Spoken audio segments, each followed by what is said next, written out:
hãy khoan vội kéo điện thoại, hãy khoan nghĩ về những việc đang chờ bạn ngoài kia. Ngay lúc này, hãy để tâm trí mình chậm lại và bước vào một câu chuyện đã âm thầm định hình đời sống tinh thần của hàng tỷ con người suốt hơn 2.000 năm qua. Trong một thiền đường vắng lặng, ba nhà sư đang ngồi bất động. Không ai nói, không ai nhìn ai, chỉ có hơi thở ra vào rất khẽ. Nhìn từ bên ngoài, họ giống hệt nhau. Nhưng nếu bạn có thể nghe được điều đang diễn ra trong tâm họ, bạn sẽ kinh ngạc. Nhà sư thứ nhất nghĩ, ta chỉ cần tự mình giải thoát, chỉ cần chấm dứt khổ đau của chính ta, không hơn, không kém. Nhà sư thứ hai lại tự nhủ, nếu còn một chúng sinh đau khổ, ta không thể an tâm giải thoát. Còn nhà sư thứ ba thì thầm một niềm tin táo bạo, ngay trong đời này, ngay trong thân xác này, ta sẽ giác ngộ.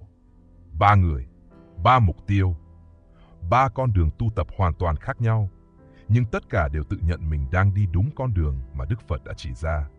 Và đây chính là nghịch lý lớn nhất của Phật giáo. Một bậc thầy, một thông điệp giải thoát, nhưng lại sinh ra ba truyền thống khác biệt, đến mức từng có thời xem nhau là sai lạc. Hôm nay chúng ta sẽ cùng nhau lần ngược dòng lịch sử, xuyên qua rừng sâu, sa mạc, cao nguyên và núi tuyết để khám phá vì sao Phật giáo lại chia thành ba con đường lớn. Ai đúng? Ai sai? Hay có lẽ câu trả lời hoàn toàn khác. Khoảnh khắc khi mọi thứ bắt đầu rạn nứt, năm 483 trước công nguyên, dưới những cây sa la đang trút lá, Đức Phật nằm nghiêng, thân thể gầy yếu sau 45 năm du hóa. Các đệ tử vây quanh, nước mắt lặng lẽ rơi. Ngài không để lại kinh sách, không chọn người kế thừa, không thiết lập giáo hội. Chỉ nói một điều cuối cùng, các pháp hữu vi đều vô thường, hãy tinh tấn tu tập. Rồi Ngài nhập Niết Bàn. Hãy thử tưởng tượng nỗi hoang mang lúc ấy, không bản ghi âm, không sách giáo khoa, không phiên bản chính thức. Chỉ có trí nhớ con người, thứ mong manh và dễ đổi thay nhất. Trong vài trăm năm đầu, các đệ tử cố gắng giữ nguyên lời Phật bằng truyền khẩu. Họ tụng lại từng câu, soi xét từng chữ. Nhưng rồi Phật giáo bắt đầu rời khỏi Ấn Độ và mọi thứ thay đổi. Khi giáo pháp bước ra khai quê hương, Phật giáo gặp các nền văn minh mới, ngôn ngữ mới, tư duy mới, nỗi khổ mới. Cùng một giáo pháp, nhưng khi chảy qua những vùng đất khác nhau, nó mang hình dạng khác nhau, giống như nước. Không đổi bản chất, nhưng đổi hình dạng theo bình chứa. Và từ đó, ba dòng lớn xuất hiện. Theravada, con đường của sự chính xác.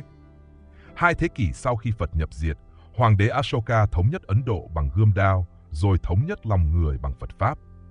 Nhưng ngay cả thời Hoàng Kim ấy, Phật giáo cũng không an toàn. Các cuộc tranh luận triết học, sự trỗi dậy của Bà La Môn giáo, chiến tranh liên miên đe dọa xóa sổ toàn bộ giáo pháp truyền khẩu. Vì thế, con trai Ashoka, Mahinda, được gửi đến Sri Lanka, không phải để mở rộng quyền lực, mà để cất giữ ký ức của Đức Phật. Tại đây, các vị trưởng lão quyết định một việc mang tính sống còn, ghi chép toàn bộ Tam Tạng Pali. Theravada ra đời như một pháo đài, không thêm thắt, không biểu tượng phức tạp, không thần thoại hóa, chỉ có giới, định, tuệ. Khổ, vô thường, vô ngã. Giác ngộ là một việc cá nhân, không ai có thể tu thay ai, chậm nhưng chắc.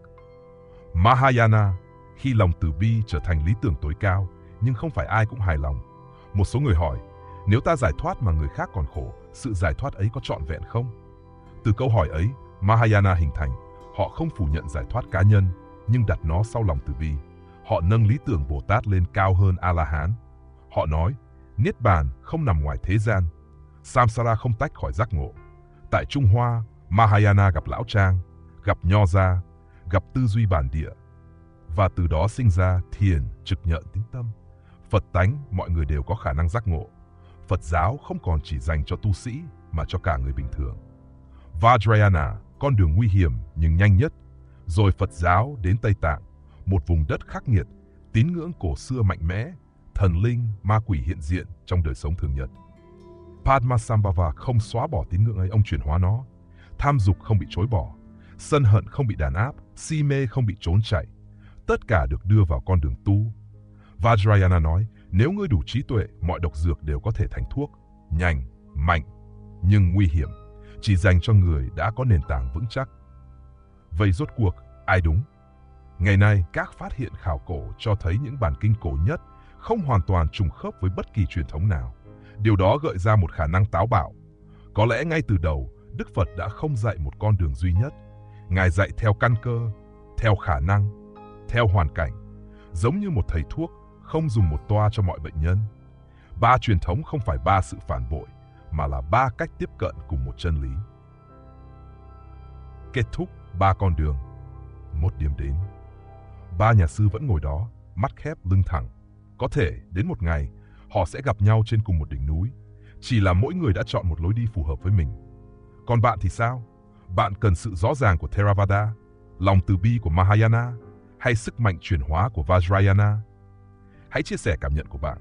Và nếu câu chuyện này khiến bạn suy ngẫm, hãy theo dõi để chúng ta còn tiếp tục những hành trình sâu hơn vào trí tuệ cổ xưa và chính tâm thức con người.